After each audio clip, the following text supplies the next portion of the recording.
माँ,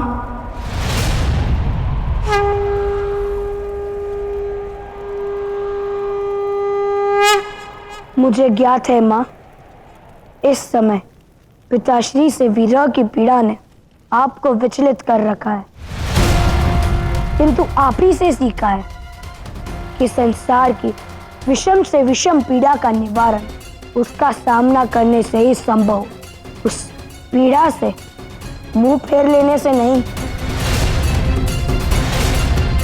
इसीलिए मैं आपको उस पीड़ा का साक्षात्कार करवाना चाहता हूं जिसे आप अस्वीकार कर रही हैं। जिस व्यक्ति की स्मृतियों को, उससे जुड़ी भावनाओं को आप अनदेखा कर रही है, वे आपके अर्धांग हैं, जिन्होंने कैलाश अवश्य त्यागा है, किंतु अब भी वे यहाँ के कण कण में समाहित है। वो आपके अस्तित्व का एक अंश है। उन्हीं महादेव की स्मृतियों को स्मरण करके अपनी भावनाओं से जुड़ने का प्रयास करें माँ।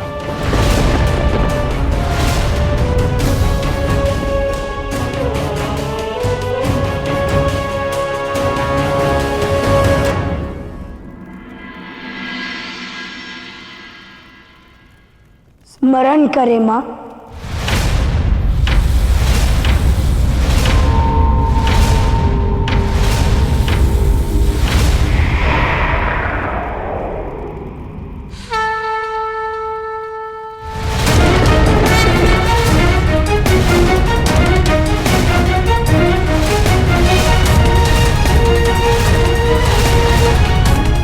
शक्ति के बिना शिव शव है।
ये क्या हो रहा है?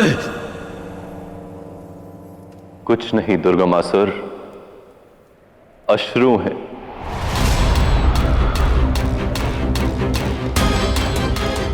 और अब अश्रुओं की ऐसी अतिवृष्टि होगी कि प्रतीत होगा मानो शताक्षों से अश्रु प्रवाहित हो रहे। ये संसार अब प्रकृति के अश्रुओं की शक्ति देखेगा।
कितनी अनूठी है शिव और शक्ति की कार्य करने की प्रक्रिया।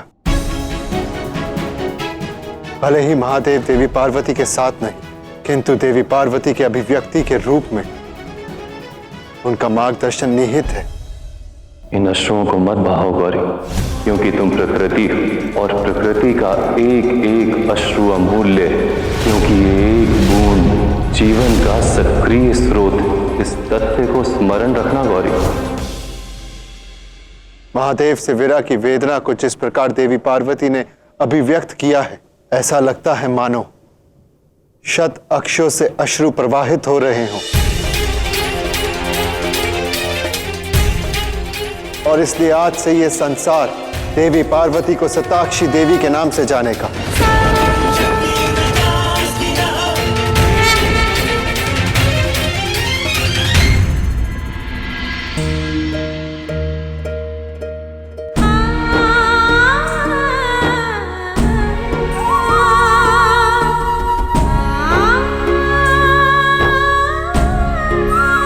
जब एक माता के पास अपनी संतान का प्रेम और समर्थन होता है तो संसार की कोई भी शक्ति उसे दुर्बल नहीं बना सकती।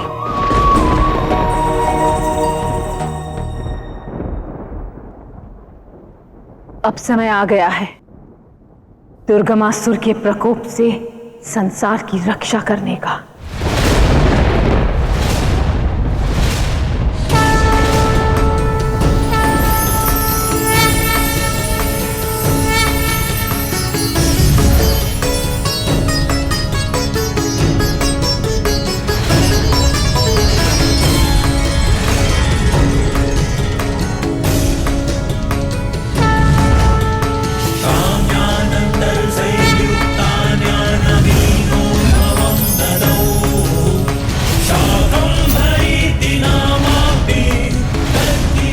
देवी पार्वती का ये अवतार शाकंभरी देवी के नाम से जाना जाएगा। शाकंभरी देवी, जो इस प्रकृति का अभिन्न अंश, जीव जंतु और वनस्पति की उद्धारक है।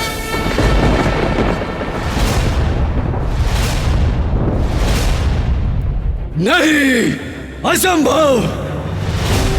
अब तक तुमने संसार को कई संकटों से बचाया होगा, किंतु मुझसे तुम अपनी स्वयं रक्षा नहीं कर सकती महाकाली।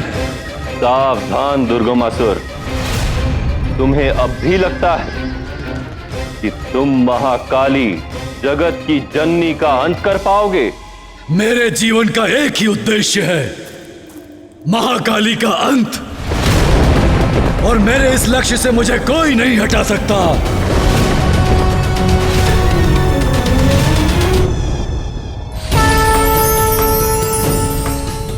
जब जब संसार में भीषण अकाल पड़ेगा, भूखमरी फैलेगी, तब तब आपका ये शाकंभरी रूप संसार का तारण करेगा।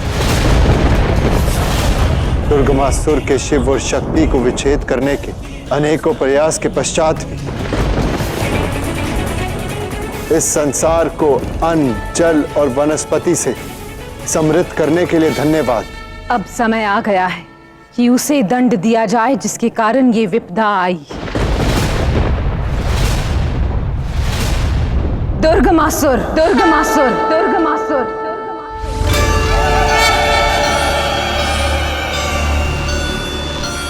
अब समय आ गया है जब दुर्गमासुर को उसका कर्म फल प्राप्त होगा और कैलाश स्वामी पुनः कैलाश लौटेंगे। मैं भी आपके साथ चलूंगा माता। इस घटनाक्रम का आरंभ मेरे शुद्धिकरण यज्ञ के कारण ही हुआ था। नहीं पुत्र, मुझे वहां अकेले ही जाना होगा, और मैं वहां युद्ध करने नहीं, अपितु अपने अर्धांग, अपने अस्तित्व के अंश को लेने जा रही हूं। और यदि अब भी दुर्गमासुर ने अपनी सीख प्राप्त नहीं की तो ये उसके अंत का आरंभ होगा।